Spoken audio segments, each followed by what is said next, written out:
First of all, there's a very famous case from Louisiana in the 1900s. This is referred to as the Nickerson versus Hodges case, I guess. And here's how that story goes. A woman who had a history of being institutionalized for mental illness went to a fortune teller who told her that her ancestors had hid a pot of gold in a neighbor's yard.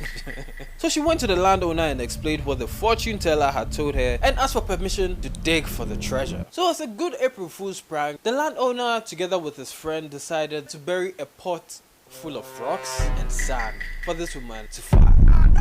But no, burying a pot full of sand and rocks to trick a mentally challenged woman was not enough. They decided to add a handwritten note. They attached a letter to the pot to tell her to wait for 3 days to open it. And before she did, she must notify all of her heirs.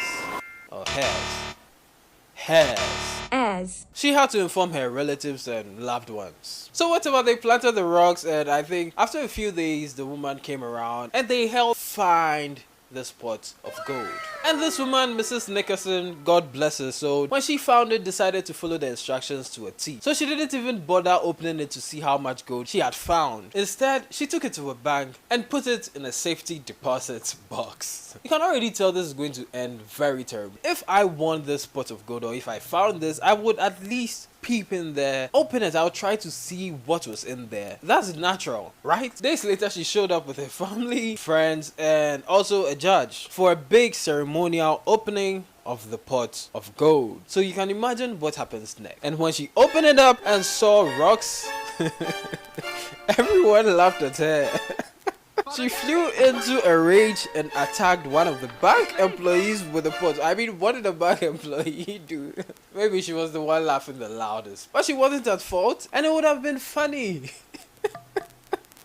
You can imagine all the shit she had been talking over the past couple of days. As soon as I go collect this pot of gold, you guys are going to be very sorry. Calling me crazy, out of my mind. Well, you're going to see how crazy I am when I become the richest woman on the block. It was probably something crazier. So she flew into a rage, attacked one of the bank employees with the pot lid, and she never really recovered and died. She died 2 years later at the age of 47, a broken woman.